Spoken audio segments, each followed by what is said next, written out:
There are moments where you wonder, you ask yourself, why was I born into a location where sometimes it feels like this is how things always work, and your team is just destined to not be a champion. Now, when I came into watching the Canucks, this is what they wore. This was their fashion choice. They wore these on purpose. Now, the year before I started even watching a hockey game, 78, 79. Yeah, I'm that old. 25, 42, and 13 was the Canucks record that year. They went out in the first round against Philadelphia in 3 games. So the preliminary round was best of 3. Division winners got a bye into the second round. And the Canucks couldn't get past the Flyers because that was still the Broad Street Bullies lineup. A little bit of an overmatch for the Canucks. Now, the first year I remember even watching a game, 79-80. And this was in playoffs that I started paying a little bit of attention. They lost in round 1, 3 games to 1 against Buffalo. And my memory, as hazy as it is from that series, was just along the lines of me as a little kid trying to come to grips with why the Canucks didn't seem to be as good as Buffalo. Which, of course, this is when, you have the Gilbert Perreault line, you got Buffalo's just, a machine. And this is when it's 1 versus 16. So this is what 1 versus 16 brings you. It brings you Vancouver and Buffalo in the first round. It was magical. Some tremendous travel. And it was an agreement they had with the WHA where they would have a balanced schedule. All teams played each other the same amount. Why did they have divisions? Your guess is as good as mine because they really meant absolutely nothing at that stage. 80-81, we still had a balanced schedule. The Canucks finish 28, 32, and 20. They lose in the first round. They get swept in 3. So best out of 5 by Buffalo again. So that's an oddity that you can share with people. If it matters, probably doesn't. Richard Brodeur is added to the team. So what I've done is I've gone through and found which seasons players come into the organization that I thought made a positive contribution. Big names. And in blue, when coaches change. And there's been a lot of coaching changes over the years. And I thought maybe about getting into captains, but I thought, nah, that's a whole other argument too. So coming out of that season, there was a lot of talk about the Canucks and their inability to get over the hump. And they're around middle of the pack at that point, though. They're not, out of a 21-team league, they're not horrible. Yes, they lost more than they won, but that's because we didn't have 3-point games back then. 81-82, they finished with a 30, 33, and 17 record. Now, interestingly enough, Roger Neilson takes over for Harry Neale. Harry Neale had intended to go back behind the bench. But under Neilson, the team goes 4-0-1 to get into the playoffs, and Neale goes, I'm not touching it. He's getting success. Harry Neale was a smart man, and Harry Neale does not get the amount of respect from the fan base, or I think even now, just in general, that he deserves. The team wasn't great, admittedly, but Harry Neale seemed to have the best interests of the Canucks at heart, and he was a very, very good person, and intelligent, and it just didn't work for him in Vancouver. Now, they ended up finishing 30, 33, and 17 altogether. They get all the way to the Stanley Cup Finals, of course, and they lose 4 straight to the Islanders. This guarantees that Roger Neilson's going to get another year behind the bench. Now, 82-83, GM Harry Neale also acquires Tony Tanti. Not a whole lot said about Tanti at the time. He only gets 8 goals that first year in Vancouver. Not much said about him other than good young kid out of Chicago. They get him for Kurt Fraser. Kurt Fraser's a veteran at this stage. A little bit older, I would think. And Chicago, they want the grit that Fraser provides, right? 30, 35, and 15 is the record for the Canucks. They go out in the first round against Calgary 3-1, and there's the first heartbreak for me. In that, 82 was like, yeah, we went all the way to the finals. 83, the team's record was about the same as it had been in 82. The pressure on them was a lot higher. There was an expectation they'd get better, and then they really sort of didn't. And then 83, 84, the sheen comes off of Roger Neilson, and Harry Neale takes over again behind the bench. This is during the season. Harry Neale takes over. 32, 39, and 9 is the record for the Canucks that year. They again go out in the first round against Calgary. in 4. So Harry Neale, not intending to be the coach, says, got this guy.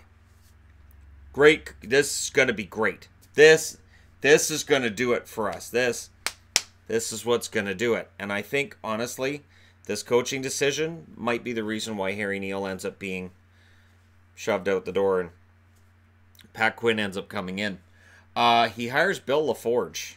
LaForge lasts about 20 games. I think they won 4 of them. It is an absolute unmitigated disaster. In the midst of this, Petri Skriko comes in as a rookie. And if you're wondering, well, does it matter about Petri Skriko? He had 38 goals the year after he came in. So Petri Skriko was a pretty solid forward that nobody remembers. LaForge is replaced by Harry Neale, who admits he made a mistake pretty early. I will give him credit for that. He takes full ownership of it. The team finishes 25-46-9, does not make the playoffs. Who gets hired the year after? Tom Watt. Tom Watt, he may be a perfectly decent guy. Might be a great guy. I never got it. I never understood why Tom Watt was the coach of the Canucks. And I never understood why he was the coach of the Canucks for 2 years. Year 1, they go 23-44-13. This is, I'm 12, 13 at this point. I'm starting to learn how to yell at the television. And usually at the coach for decisions he's making. So I understand people are doing that now. So I'm telling you, I used to do that as well. They lose in the first round to Edmonton because it's the frickin' Oilers. And they lose it quickly in 3. Now, 86, 87, they go with a better fashion choice than this. That's where you get this logo on the front, and it's still orange and gold, but they're getting there, right? That said, it's still Tom Watt behind the bench. They finished 29-43-8. And again, while the roster is not good, it's there's no way really to disguise the fact that the Canucks are having a lot of issues. They're having issues in the net. They're having issues with their depth. And just the fact that they play in the same division as Gretzky and a Calgary Flames team that they're pretty good too. So 87-88, they make a couple smart decisions. Kirk McLean joins the Canucks. This is also the year Greg Adams comes in. Bob McCammon becomes the coach. Now, in a reactionary society, his 25-46-9 record would lead people to say, so Bob McCammon's going to be out of a job. He wasn't. And the funny thing is, you know, as much as I was not a huge Tom Watt fan, I like Bob McCammon. So even though the team's record didn't get better, it got worse, I understood what he was trying to do. He seemed to be a pretty good teacher, really, really well liked by the players from what I saw. So it was like, okay, we'll see what happens with McCammon. Now, 88-89, this new kid comes in, Trevor Linden, who'd been drafted number 2 overall. They finished 33-39-8. And what I remember from that season is they had a 7-game winning streak. And I remember being in French class, and instead of paying attention, my friends and I are just talking about the 7-game winning streak. And somebody turns around and goes, why are you guys talking about the Canucks? They suck. And I'm like, you haven't watched them over the last few weeks. They've actually been pretty good. And this Linden kid, he's going to make some believers out there, right? They lose in the first round in 7 against Calgary. I've talked about it before. But Calgary, all kidding aside, they had 117 points. The Canucks had 73 or 74. They really shouldn't have sent that to a 7-game series. And this is one of those reasons why, when you finish with an amazing amount of points, beware of that first round because it can bite you. 89-90, this is when Larionov joins the team. Now, of course, Krutov also came over, but Larionov ends up becoming a big difference maker for them. And to me, when you look at what the team lost along the way, Larionov ending up saying, you know what, Vancouver, I'm not coming back because I don't want you guys to pay transfer money again to the former Soviet Union, to Red Army. I really think him going to San Jose ended up being a big part of the reason why Vancouver doesn't win the Stanley Cup in 1994. You add Larionov to that team, I think they beat the Rangers. That being said, his first year is an unmitigated disaster. The team finishes 25-41-14. And Bob McCammon's place erodes. So, 89-90 comes and goes, and it's a miserable season. This is the year that I stopped wearing Canucks gear on game days. I had a Canucks sweatshirt that I wore until it fell apart. And I remember going to school and wearing it on a game day once and going, Shannon, you don't wear those on game days. And I was like, they're losing all the time. It doesn't matter. Then they won that night. And then I realized, hey, maybe it's a good luck charm. In the end, they started winning games when the playoffs, when they were out of them. And I was really mad. I was like, wow, now they're playing well because they're eliminated. So for fans that are going through that right now, that's been a thing for a very long time. 1991, things start to get better. Now, this is the year I graduated high school, and I remember telling people coming out of high school, Canucks are going to be good next year, and it was kind of treated like, you're kidding, right? Because remember, people I'm going to school with, this is all we've known. This is it. Bad, bad, bad, bad, bad, just bad all the way around. 1991, they get Ronning and Courtnall in a trade, which I know right off the bat, I'm like, because I've loved Ronning in St. Louis, I'm like, this is a steal. So they get Ronning and Courtnall, and Pat Quinn takes over. 28-43-9 is the record. They go out in round one against LA. Now, for people who have seen the statue outside of the, I want to say Pacific Coliseum, because that's where they were at this point, outside of Rogers. It's funny thing with Pat Quinn. He was not so widely respected in 1991. There was a version of the Mighty Quinn, which was played on the radio, which was this coach named Quinn instead. And it was, I'm trying to remember now, the chorus was, try to keep the puck out, but it keeps going in. We can't play much better for this coach named Quinn. Throw out your left and throw out your right. We can't play hockey, so let's start a fight. That's what was playing on the radio every day when he was coach of the team. So yeah, when people talk about, this coach, I tell you, I ignore it. Mostly because of that. Pat Quinn is revered now in Vancouver. He was not then. It was seen that this team was just a disaster. It's not getting any better. We only got 28 wins. We had 33 2 years ago. The hell are the Canucks doing? They're building. 91-92, Bure comes in. Now, everybody points to this year and says, well, Bure is why the team turned it around. He's not. He joins the team partway into the season, and when he joins the team, their record was excellent. They end up going 42-26-12. For my money, as a fan of this team for years, this was the best team the Canucks ever had. They lost in round 2 against the Oilers in 6. And I remember that was one that really was a gut punch for me because I believe this was the best team the Canucks ever had. And I still do. And I'm including the teams they had in the early 2010s. I think that team in 92, if you look at every member of that roster, that was an excellent team. 92-93, they finished 46-29-9. So technically, they had 96 points the year before. They got 101 the year after. I still thought that 96-point team was better. Round 2, they lost to LA in 6. They lost to Gretzky. I didn't like it.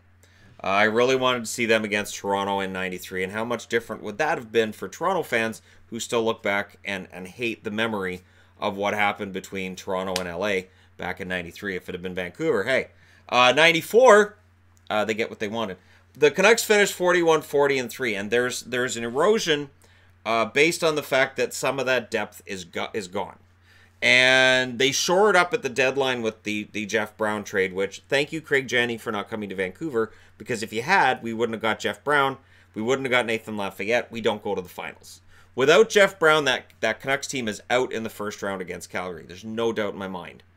That being said, they win 3 straight in overtime against the Calgary Flames to stave off elimination each time. They were down 3-1, overtime, win, and the Cardiac Canucks are born. They cruised through the second and third round. Sorry, Toronto. They did. They cruised through that third round. They lose in the finals to the Rangers, the former Oilers for the most part. I know Leach and Richter and a lot of them, but there's a lot of former Oilers on this team. They lose in 7. But you can tell this team is not a Stanley Cup champion. This is a team that went on a really nice run. Jeff Brown came in at the exact right time, gave them that nitrous boost they needed to get past teams. 94-95, it's a lockout shortened season, and they finish 18-18-12. Round 2, they're out against Chicago, and that's the year Rick Lee has taken over. So, coming out of the 94 Cup, the odd thing is Mike Keenan walks away from the Rangers, and Pat Quinn steps down for the Canucks and says, I'm giving it over to Rick Lee. And I remember at the time going, Oh, no. Rick Lee, I thought, was a very good assistant coach. Head coach, not so much. I wasn't a big fan of him as a head coach. And there wasn't a whole lot I saw from him as head coach of the Canucks that made me say, yes, we're good. Now, in 95-96, Pat Quinn adds Alex McGillney, and he adds Marcus Naslund. That is still the biggest steal of a trade ever. Might be the reason why he has a statue outside of Rogers that he got us Naslund. They finished 32, 35, and 15, and as the season's winding down, Rick Lee, it's just not working. Pat Quinn sees that, and he goes back behind the bench to end the season and try to salvage something. They lose in the first round to Colorado in 6. Now, depending on who you ask, the Canucks were the toughest challenge for Colorado in the playoffs. Because that's kind of the rallying cry, eh? Like, yeah, we got eliminated by the Stanley Cup champions, but we were the one that gave them the toughest run. All right, that's fine. Anyways, I don't think they would have beat Colorado by any means that year. That was Patrick Waugh. That was the year that Colorado won the Cup. So, yeah, it wasn't happening. 96-97, he puts Tom Renney in charge. And it always felt like Renney was dealing with a team that was on the downswing, and he wasn't going to be able to turn it around. And he was expected to. The expectation was, we're only a couple years removed from going to the finals. We can get this back together. They finished 35, 40, and 7. And Renney sticks around into the next season. Going into the next season, guess what? Mark Messier's here. The Canucks had cheaped out. So Ronning leaves. Courtnall leaves because the Canucks cheaped out with both of them. And they shouldn't have. Should have kept those guys around. Greg Adams left. I wasn't happy when Adams left. Russ Courtnall ends up being, like, all of these guys come in and they all go out the door, and it doesn't feel like the Canucks get anything back. So they signed Messier. Going to make it up to Canuck fans. We can get right back into this. Here we go. Messier's going to be the guy. And you feel bad for Mark. And I do. And I've got a video on this channel about how people hate Mark Messier. You know what? As much as this market hates Messier, it wasn't really his fault. That being said, they gave him too much power when he came in too. He should have just come in just as a guy who's just a player. You're just one guy out of 20 on the roster. He had a lot more power than that. Bertuzzi ends up getting traded for that season, and Mike Keenan comes in as coach. So Renney, the team's a disaster under Tom Renney. Keenan comes in. You end up 25, 43, and 14 overall. Keenan's record, it was much better than Renney's when he came in. So Renney's record was terrible. Keenan's looked better. And there was some talk about, hey, maybe next year things could get better. But Keenan's relationship with Burke was just a disaster. Not going to work. Those two guys together, it was oil and water. Not going to work. So 98-99 rolls around, and who do the Canucks hire? Mark Crawford. The same Mark Crawford who had taken the Colorado Avalanche to the Stanley Cup in 96. They finished 23, 47, and 12. And again, there are fans saying, well, Crawford, team's not getting any better. It's worse than it was under Keenan. Keenan got him a better record than that. Crawford's putting the wrong guys in the lineup. This is a team that's not going anywhere. This is all Messier's fault. Everybody turning against the Canucks, whether it's the team, whether it's the management, whatever it is. If you can throw a rock at it, fans are throwing a rock at it at this point. 99-2000, Brendan Morrison joins the team. So now you've got Naslund, Bertuzzi, and Morrison. The team finishes 30, 29, 15, and 8. And that's all of a sudden the Canucks look like an up-and-coming team. Now notice the fourth column. That's because overtime losses have been added instead of regular losses. So that's why the Canucks are above 500. 2000-2001, the Sedins joined the team. Cloutier also joins the team. Why do I have Dan Cloutier up there? Because he was a very good regular season goaltender. Yes, in the playoffs, his meltdowns became epic, but he was a very good goaltender during some regular seasons there. Excellent save percentage couple years. 36, 28, 11, and 7 is the record. They qualify for the playoffs. They get swept by Colorado. For good reason. Colorado was a much better team than Vancouver. 2001, 2002, this is, Messier's gone now. There's a bright, sunshiny day coming here. They finished 42, 37, and 3. Going into the first round, they have to feel pretty confident, and they win the first 2 games against Detroit. In Detroit. This is going to be great. And then they lose 4 straight, and of course, That's the center ice goal by Nick Lidstrom against Kluche. And that was really the turning point. That was when the series went in Detroit's favor. And yeah, 2002, 2003, 45, 23, 13, and 1. They go out in the second round against Minnesota. They're up 3-1. You know, the best team they had was 91-92. Their best shot at winning a Stanley Cup to me was 02-03 because all the big guns were knocked out. You had a Stanley Cup playoffs that was made up of teams that, to me, looked fallible. Every team that was left looked fallible. If the Canucks had knocked out Minnesota, I think there's a good chance they would have won the Stanley Cup that year. That being said, they lose 3 straight against Minnesota. They lose embarrassingly against Minnesota, and that's what they're remembered for. 2003, 2004, Marcus Naslund comes out before the season starts and says, "We choked." And sadly, that's kind of where his legacy is for some people. Ryan Kessler joins the team in 03-04. He only plays 28 games, gets 5 points. Nobody pays much attention. 43 wins, 24 losses, 10 ties, 5 overtime losses. They go out in the first round against Calgary. And the Flames were the better team. And then we go into the lockout.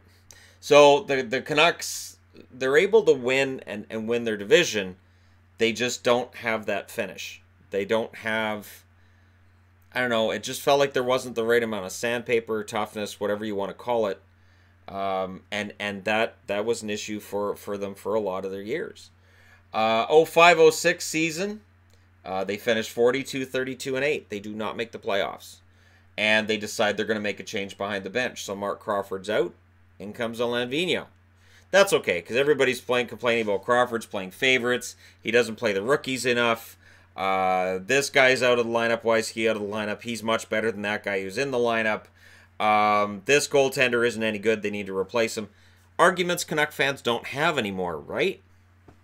This is this is part of where, you know, like when people talk about, you know, like it's almost like some people treat it like the arguments we're having now about players and coaches and goaltending, that they're new, that this is a new thing, that it hasn't been going on for decades. So 2006-2007, Dave Nonis as GM brings in Roberto Luongo, and that is the genius move of Nonis's entire GM career. He's worthy of induction into the Canuck Hall of Fame just for the fact that he did that. The Canucks go 49-26-7. They run out of gas in the second round against Anaheim in 5. I think a lot of this had to do with the fact that the Canucks couldn't score, and Luongo got sick in Game 5. And Luongo can only take you so far. So Luongo's stats that spring were fantastic in the playoffs.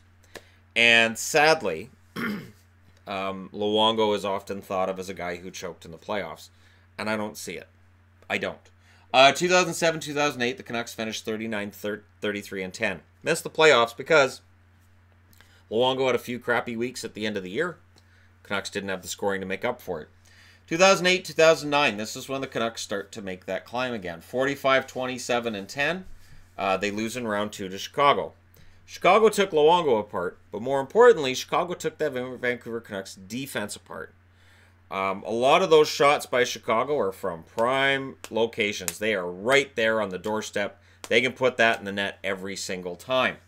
2009-2010, the Canucks finished 49-28-5. They're out in the second round again.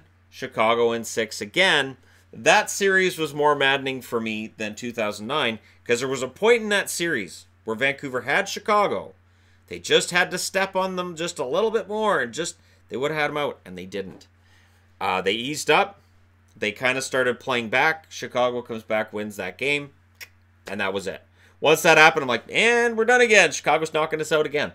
So my dislike of Chicago and of Chelsea Dagger, right there. That's it, right there. 2009, it was aggravating. 2010, maddening. Complete and total madness. 2010-2011, they finished 54-19-9. They win the President's Trophy. They go to the finals. They lose to Boston, of course, in 7. I'm not going to talk a whole lot about that. There's a ton of videos on that on this channel. 2011-2012, they finished 51-22-9. They win the President's Trophy again. The funny thing is, I didn't want them to win it. I didn't think they deserved to win it that year. I thought there were some wins in this one that I thought were, I'm like, oh, well, they won this. So there, this is where kind of the picky thing comes up, right? Like, they get 111 points that year, and I'm going, yeah, but 5 or 6 of those wins, I don't know. I don't think they're the best team in the league. I'd rather they didn't. I felt like winning the President's Trophy, I was concerned that maybe they wouldn't be at their peak in the playoffs. Maybe their egos would be a little bit big. This is a very highly disliked team by other players in the NHL. Mark Recchi, upon his retirement, said that the Vancouver Canucks of 2011 were the team he hated most in his entire career. So it says a lot about how unpopular these guys were. They lose in the first round in 5 against LA. They were very close to being the first ever President's Trophy winners to get swept in the first round. And it showed me that, yeah, this team is nowhere near as good as they were a year ago, even though their record says they are. 2012-2013, they finished 26-15-7 in a lockout-shortened season. They lose in 4 straight against San Jose. So again, they have a good regular season. Their numbers are good. 59 points in 48 games. It's not bad. But they lose in the first round. So with that frustration in place and with fans completely against Alain Vigneault at this point, in comes John Tortorella. Because what you need is, you need a goalie, you need a coach who's going to really kick him in the ass. See, they'd had Vigneault, who a lot of people thought coddled certain players. Aaron Rome, anybody? And so there were certain players that he doesn't deserve to be in the lineup. What's he doing in there? Well, we need somebody. Look how lazy these guys are. We need a coach who's really going to give them a swift kick. In comes Tortorella. He overplays the Sedins. The Canucks finish 36-35-11. They miss the playoffs. Tortorella does not work with the Canucks roster. It's Mike Keenan all over again. So twice the Canucks have had really hard-nosed coaches who have Stanley Cup resumes, and both times it has been an unmitigated failure. 2014-2015, Bo Horvat joins the team, and Willie Desjardins becomes the coach. That first year, the weight of the world comes off the Sedins. They end up producing at a pretty decent rate compared to the year before. They finish 48-29-5, and in the first round they lose in 6 against Calgary. But you can feel like Desjardins more laid back. Everything's good. It's good, real good. That feels great after Tortorella's forget 2011, it's not going to happen again. I'll set the city on fire if you mention it again.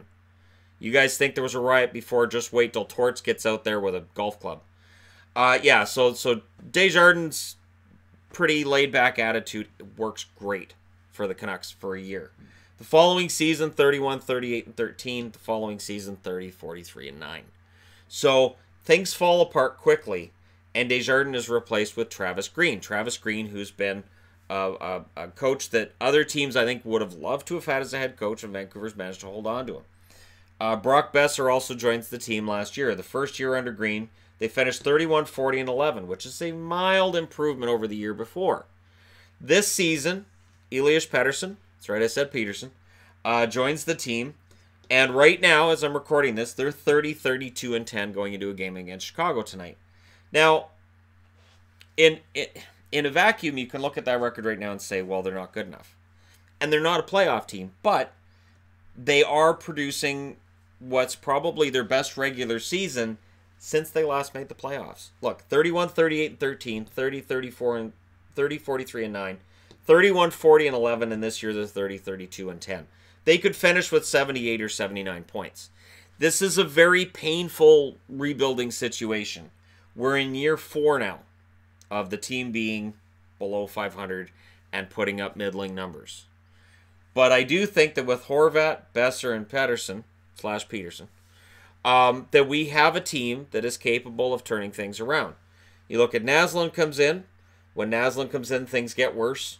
Bertuzzi, things don't get better with Bertuzzi. Morrison, he comes in at the end of that year. Things are mediocre. And then they turn around the year after. You look here, Ronning and Courtnall come in. It's still a crappy ending to the year. Things get better the year after. Larionov comes in. Things are bad with Larionov the first 2 years, and things get better. It takes time.